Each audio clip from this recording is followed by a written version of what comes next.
araw ng MSC. Pero ganito talagang ating kompetisyon. Isa lang galing sa natitirang dalawang koponan galing sa Pilipinas ang pwedeng magpatuloy ng ating storya. Marami ang gustong bumawi at gustong magpatuloy dito sa ating tapatan na masasaksihan sa pagitan ng Falcons, AP Bren and Liquid Echo na tila ba first game pa lang ay ginulat na nga tayo sa draft dahil pinakitaan tayo ni Kapitan ng Julian mid for MSC. Oo nga pala. Parang huling ginamit to ni Few ay MPL Season 10 nung nakalaban nila yung Blacklist International. And gusto ko na sabihin na habang bago magsimula ng laban kami dalawa ni Brigida ay kinikilig dahil napuno po nating mga kabayan ang ating Amazon Arena. Ganon ka... Ano bang tamang term? Na nakakataba ng puso. Yan. Hindi nga Ganun din term kalawak yan ang suporta ng mga kabayan dito sa Riyadh, Saudi Arabia. Kaya kinailangan namin i-recreate doon yung kanilang naging pagtayo and pagbigay ng wala pang nangyayari, may standing ovation na agad para dito sa matchup. Kasi alam naman natin kung gaano kaganda ang posibleng mangyari. Ngayon pa lang nga may nagsisigawan kahit sabihin nating nagro-rotate at nagpa-farm pa lang yung ating mga players. Pero Benny Cutie ay medyo Delix yata. kailangan maalagaan at maalalayan ni Daddy JP. Oo, kailangan dito sa side ng actually feeling ko matagal pa Brigida yung team fight nitong dalawang teams natin or depende. Baka nakapag-adjust na talaga kasi sabi natin nagbago na ang meta ngayon.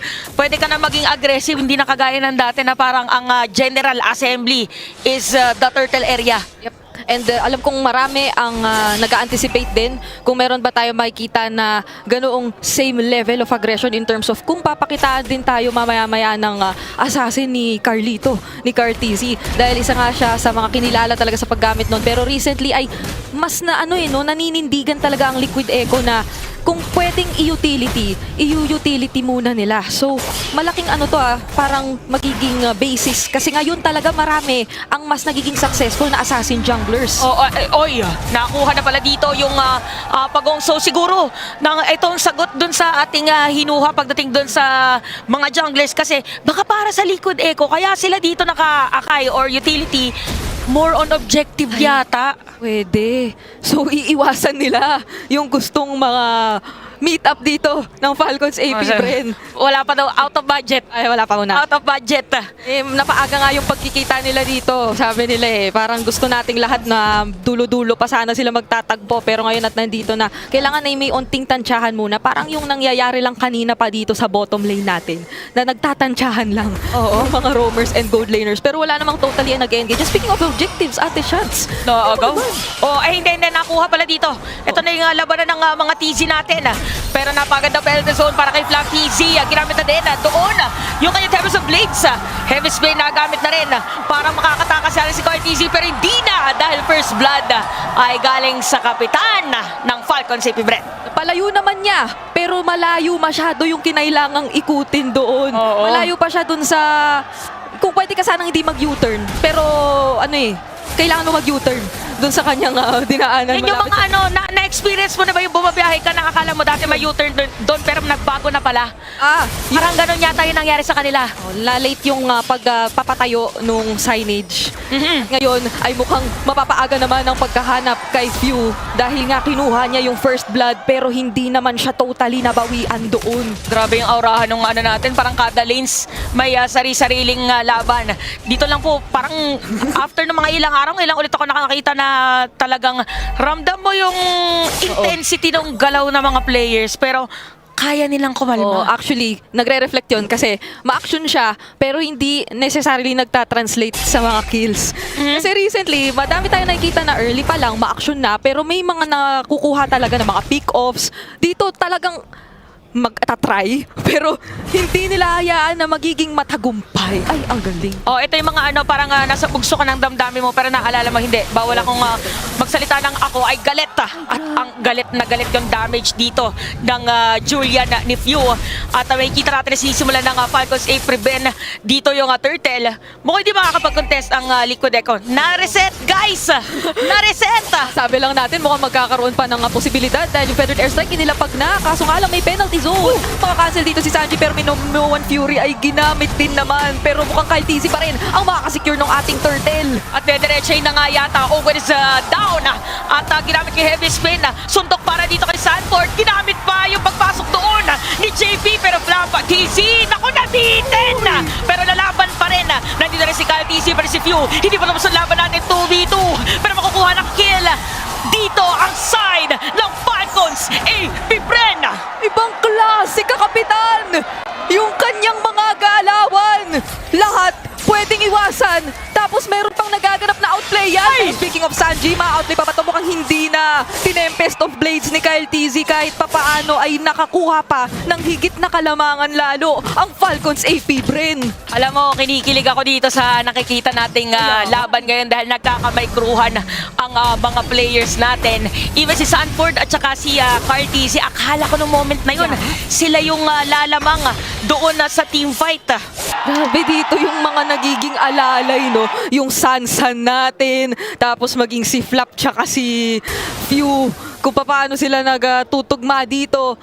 Parang nagkakaroon na naman din ng labanan ng, of course, chemistry na hindi na natin maikakaila ay sobrang litaw at meron na talaga para dito sa dalawang teams natin. Pero teka lang, grabe naman doon ang maagang pagpapabagsak na ginawa na makaklear lang naman din agad. At mukhang naka-Flask of the Oasis first item na dito si Owen. So, pwede natin balikan yung mga nangyari nung MPL din na ano kayang timpla nung baka ni Oo nga. Minotaur or nung Minotaur ni Owen ngayon. Kasi may times na gusto niya muna, sobrang kunat, pwedeng gusto rin niya Flask muna. Kaso, Sanford?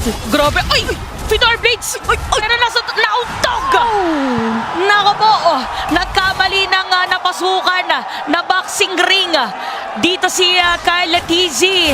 And napakaganda na pinapakita even sa may top lane. Parang non-stop ang poke na ginagawa ng two teams. Tapos meron pa palang turtle. Sinisimula na naman. Brigida, dito natin dalawang kupunan. Si JP ginamit na ron yung kanyang Earth Shatter. Pero free para sa kanya. Minoan Fury nandun din. Tapos meron pa nga ang napakagandang retribution para kay Carl TZ. Objectives pala ang labanan, kaya Liquid Echo muna ang makakasecure niyan using the heavy spin once again. Pero dito sa itaas, teka lang, magkaka-outlayan ba?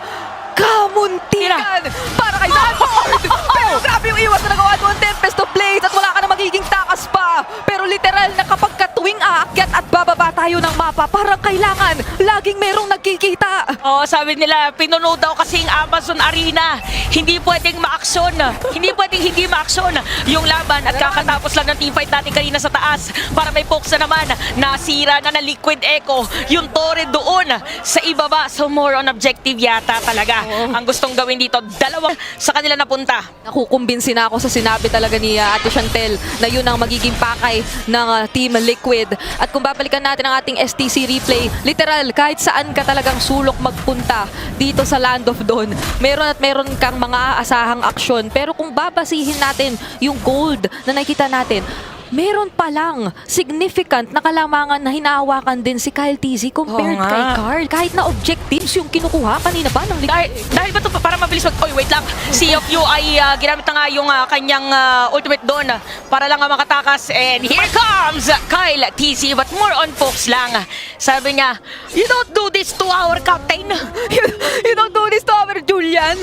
Ito yung Julian na actually ay talagang dinaan sa gulat yung karamihan sa mga nagiging outplays or yung mga early skirmishes natin for this game. And I feel na isa rin siya sa mga pinaka nangunguna sa damage na nagiging puhunan ng Falcons AP Bren. Kasi kung titignan mo si Super Marco, tahimik lang talaga siya kayo. Nagdo-double lane. Oo nga pala. I-invest lang muna sila sa kanya. Dahil kahit papaano, speaking of objectives, kung parehas tahimik yung gold laners natin, eh di nakakakuha rin ng advantage si Benny QT dahil nga sa tinatrabaho ng kanyang mga kasama. Oh, at saka dito, parehas palang tahimik muna yung dalawang marksman natin. Ngayon, ano sinabi mo, parehas na walang death, parehas din na wala pang kills. So parang nag-iipon lang muna ng talagang tamang ingredient din dito yung mga teams natin. At si JP pumasok na nga, ginamit na rin Earth Shatter, pero nga na napakaganda penalty zone, parang nakadlock, PC! Supermarkets down, sakto si Benny QT nakita. Habulin nga lang yung Super Marco pero napakagandang dash away para sa kanya at hinahanap na si 4D. Makakatakas ba? Mabibigyan dito ng ruta dahil naka-ready si Cartesi if ever nahabulin ang kakampi niya. Hindi lang yung healing ng motivational roar yung malaking bagay dito ngayon for Falcons AP Bren. Ultimo yung timing nung Minoan Fury na pinang-counter set doon ni Ogwen ay napakalaki nung nabago para sa takbo nung naging team fight natin kanina for Falcons AP Bren. Pero ngayon ay magiging delikado yata ito si JP. Nagtatry humanap ng impormasyon pero papalayuin lang ulit ng Falcons AP Bren. Sabi nila amin na yung espasyo dito. Oo, grabe talagang hinarangan na dito ng mga players sa Falcons AP Bren. Pero para makakapasok pa rin yata dito Liquid Echo, penalty zone na naman para kay Cartesi. JP is down of dead direction pa nga. Nagkakapalitan na. Si Sanford nandito na rin. Napakagandang disperse para kay Ogwen.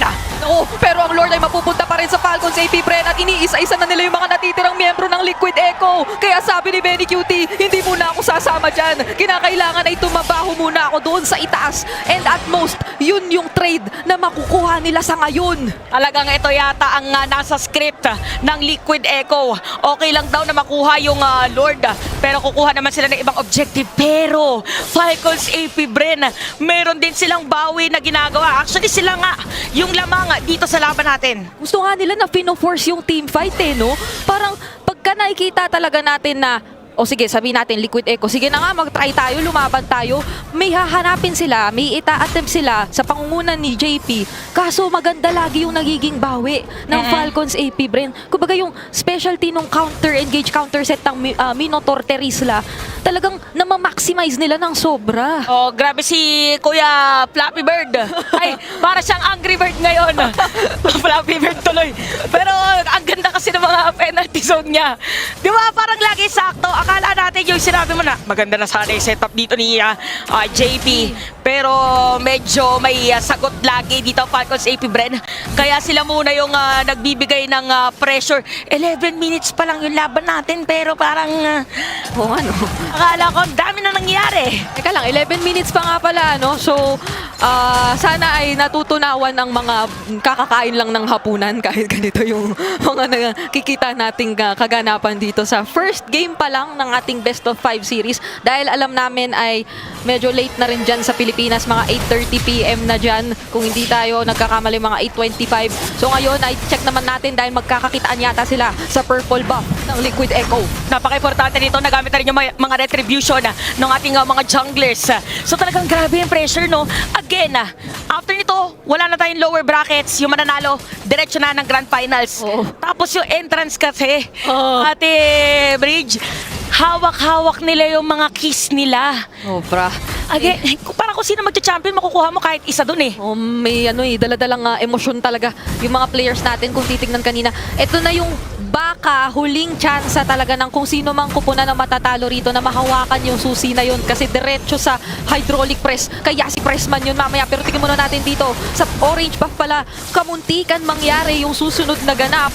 Pero magiging maingat lang din talaga ngayon ang Falcons AP Bren. Ay, tsaka maingat din yung Echo. Akala ko, di ba, pag nakita na kasing ginamit yung penalty zone, minsan, ay, nagamit na ni Flap yung ano niya.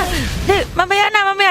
Hindi pa rin, no? Kasi yung kilala tayo para sa Filipino Lord Dance.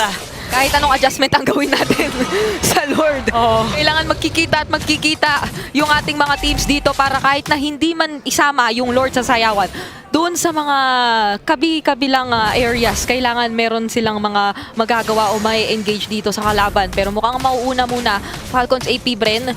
Pero kung akala nyo ay dito yan nagtatapos, hindi yan dyan lang nagtatapos. Kasi, Matagal pa yan? meron pang mga nag-a-attempt sana na umakyat dun eh. Oo. Itong si Kyle tsaka si Few, kamuntikan sana maghanap dun sa top eh. O, di ba? Parang sumasayo. Cha-cha-cha. Cha-cha-cha. Parang nagcha-cha-cha na lang yung Lord. Diba? Kasi mamaya pa yan. Hindi tayo tinagurihan na tahanan ng Filipino Lord. Wala nga sa iba nakatira yung Filipino Lord Dance. Oo. Kaya nauso ang katagang Filipino Lord Dance.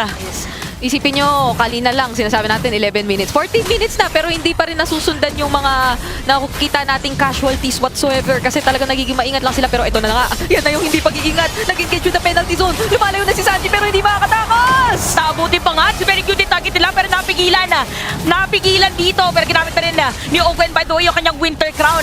So naging casualty lang para doon sa laban na yun is Sanji pero habulin pa na ng mga players dito ng Echo. Nagkakaambahan ang ating mga players. Meron conceal para kay JP. Si Pew yata makakasalubong nila. Oh my God, ang sakit ng damage. Pero wala pa rin mamamatay habang si Super Marco naamoy na kita. Pero napin down doon sa Tora.